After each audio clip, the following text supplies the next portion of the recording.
Hey everyone, I'm here with a 2019 Jeep Cherokee Limited four-wheel drive, and today I just want to go over everything that's gone wrong and gone right in the last 36,700 miles of driving. This is my parents' car. They've had it for about a year now. Just got the oil change done on it for the first time in a year. They've only driven it about 4,000 miles. But we're going to go over everything that's happened in the last year and fill you guys in on kind of what we like and what we don't like about this car.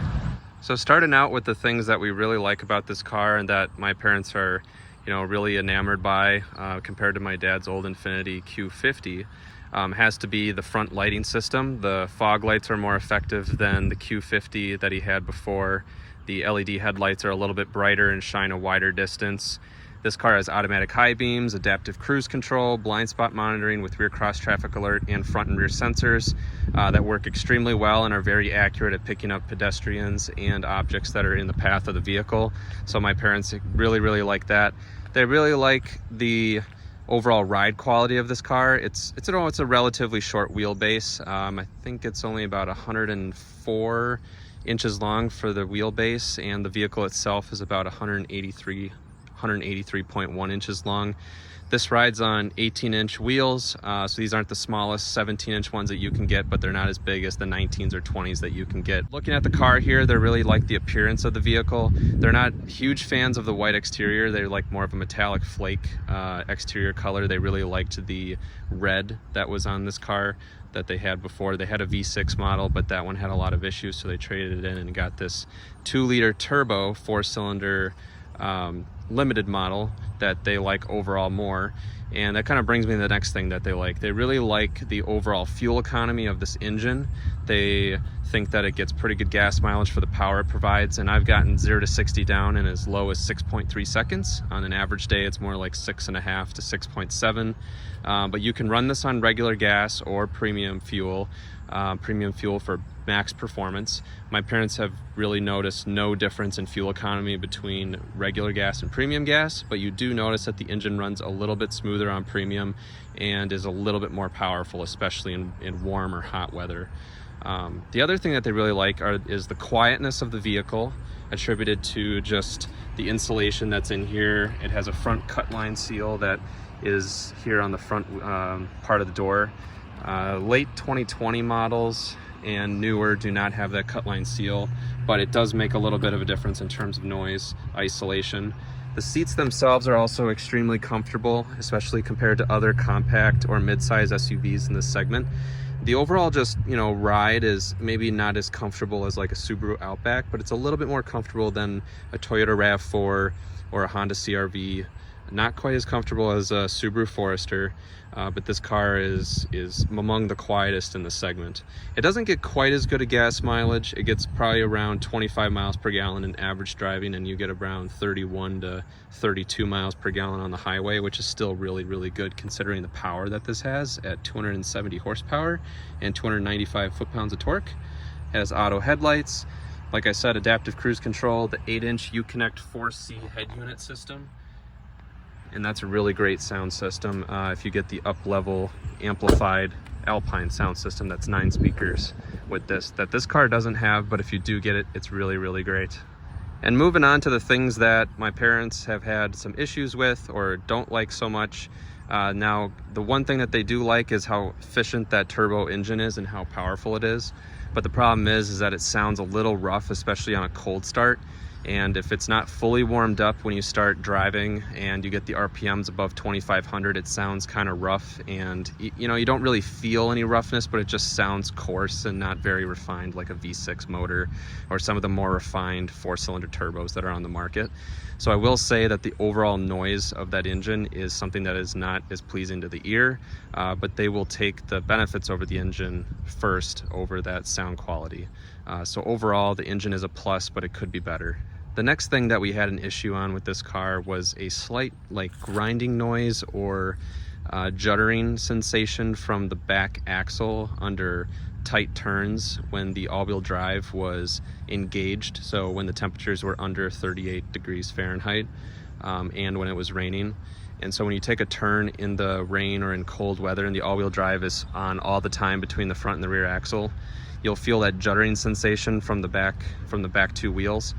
And what we found out was that the rear differential was not fully disengaging the left and right sides under those tight turning conditions and applying the throttle, causing there to be some gear lash in the system. So we had to do a software update to the PCM, the powertrain control module, the VDCCM, or the vehicle driveline control module, the engine control module, and the transmission control module. So there's 4 different modules that needed some master update, and it fixed that partial disengagement problem that was with those rear 2 wheels there under tight turns.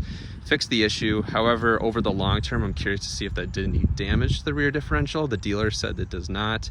They haven't found any problems. We haven't heard any problems since then, but it is something that we're going to keep an eye out for, as this car does have a powertrain warranty until 60,000 miles. And the other thing that we've had some issues with is the Uconnect 4C system. So I'll step inside the vehicle to show you guys on this one. But overall, it's been a pretty good system, but it's had a few bugs here and there. So if I want to turn this on here just so you guys can see. But this system here, the Uconnect 4C 8.4-inch touchscreen, has had a few bugs where it will freeze momentarily. One time it rebooted while driving, but it rebooted very quickly. It's only had 1 software update in the last year, so there hasn't been too many problems with it. But it's just something to keep in mind if you have this car. Don't be surprised if there's some slight lag on startup, or if it freezes and then comes back to life within a second or two. One time the screen went black and then came back on 1 or 2 seconds later. So it's just kind of random, but it's not the most stable system that's out there, but it still is very snappy, very quick to respond. As you can see, I just have to touch it and it pretty much is almost instant. So it's still a very responsive touchscreen overall. And the 4th and last issue that this car had since the time my parents bought it 12 months ago was that there was an airbag recall. And this actually happened prior to when they purchased it, but the previous owner did not get the recall fix done. And it was actually 6 airbag sensors that needed to be replaced.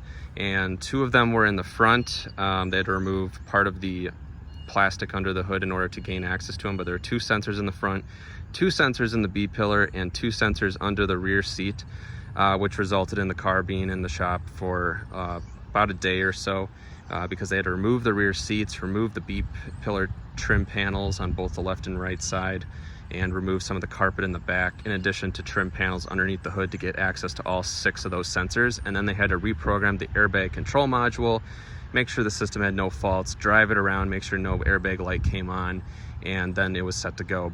And then they had to reassemble all those plastic panels inside the car and under the hood.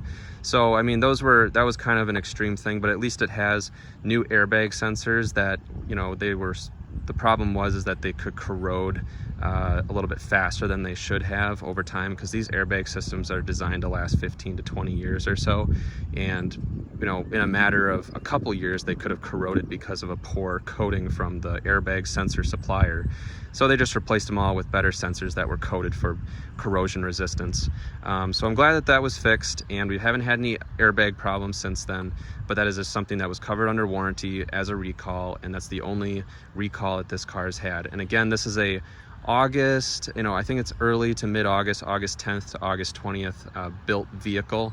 And this is 2018 that it was built, and it still only had 1 recall. I know a lot of other owners have had up to 8 or 9 recalls on their 2019 Cherokee, but luckily this one, which was an August 2018 built 2019 model year car, has only had 1 recall. And so that wraps it up for the 4 things that have gone wrong with this in the last 12 months. So in summary, my parents and I are very happy with this. This car continues to be in the family fleet, and we plan to tow with it. It can tow up to 4,000 pounds, and it's carried kayaks on both the roof and inside the cabin. A really short kayak was able to fit there with the front passenger seat moved all the way forward next to the dashboard. And this car can haul. It still rides well, gets good gas mileage, has the safety systems that are in the vehicle that work really well. and has plenty of get up and go and 0 to 60s in 6.5 seconds. So I think overall it's been a great car so far, and hasn't left us stranded or any problems yet. Still the original battery that's on the car even 4 years after it was made, and with 36,700 miles on the clock. So overall, very happy with it. This is the KL generation of the Jeep Cherokee, made from 2014 to 2023, with the mid-cycle action debuting for the 2019 model year as seen here on this vehicle. And I hope you guys enjoyed this video today. Have a good one.